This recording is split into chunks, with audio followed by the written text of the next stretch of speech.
Hello viewers, আসসালামু আলাইকুম। আজকের পর্বে আমি আপনাদের সঙ্গে শেয়ার করব চিকেন বানির রেসিপি। প্রথমে আমি 3-4 চামচের মতো ইস্ট নিয়েছি। ইস্টটা এখন গরম পানি দিয়ে মিশিয়ে নিব। গরম পানি দিয়ে রেখে দেওয়ার পর এখানে আমি দিয়ে দিব ময়দা।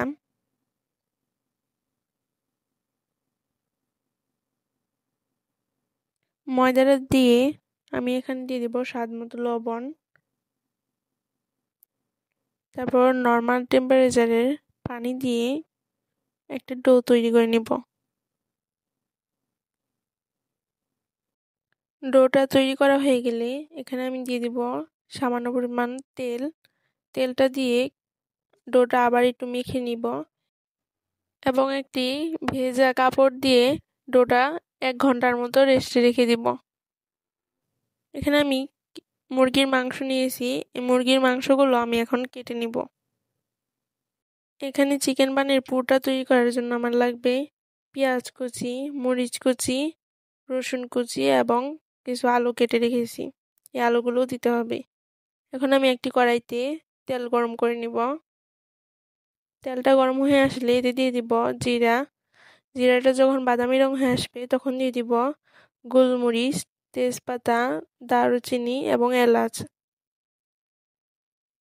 এখন দিয়ে দিব পেঁয়াজ কুচি, রসুন কুচি এবং মরিচ কুচি এবং এখানে দিয়ে দিব জিরা বাটা, আদা বাটা, রসুন বাটা, দিয়ে দিব হলুদ গুঁড়ো, মরিচের গুঁড়ো এবং ধনিয়া গুঁড়ো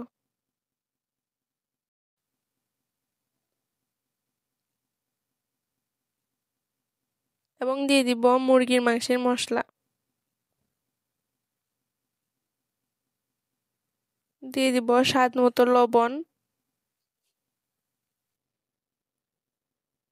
লবণটা দিয়ে এখন আমি ভালোভাবে নেড়ে চেড়ে সামান্য পরিমাণ পানি দিয়ে দিব মশলাটা কষানোর জন্য।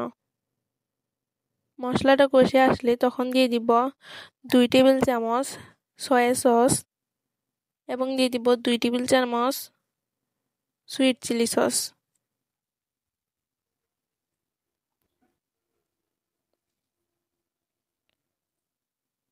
এখানে আমি কুচি করে রাখা আলুগুলো দিয়ে দিব। এখন দিয়ে দিব মুরগির মাংস। মুরগির মাংসটা দিয়ে এখন ভালোভাবে কষিয়ে নিব। কষানো হয়ে গেলে এতে দিয়ে দিব পানি। এখন পানিটা শুকিয়ে মাংসটা ভাজা ভাজা করে নিব। মাংসটা ভেজে এখন একটি পাত্রে রেখে দিব। এখন আমি 1 ঘন্টা পর এই ডোটা থেকে লেচি কেটে নিব। এখানে আমি আপনাদের একটি লেচি দেখিয়ে দিচ্ছি আপনারা পুরটা কিভাবে দিবেন।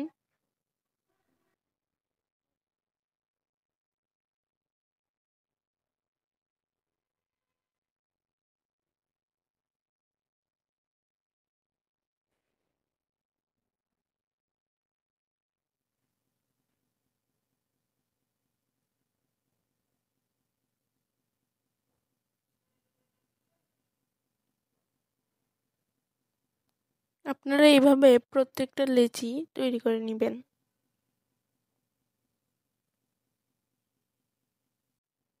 এখানে আমি একটি দুধের মিশ্রণ তৈরি করে দেখাচ্ছি।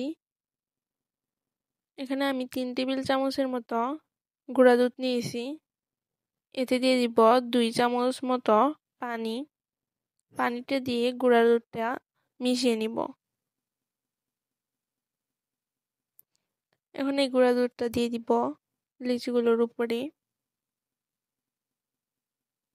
এবং কিছু সাদা তিল ছড়িয়ে দিব।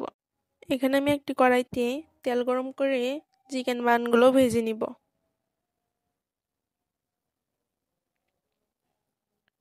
তো আজকে আমার রেসিপিটি এই পর্যন্তই। আপনারা সবাই ভালো থাকবেন এবং আমার চ্যানেলটি সাবস্ক্রাইব করে দিবেন। আল্লাহ হাফেজ।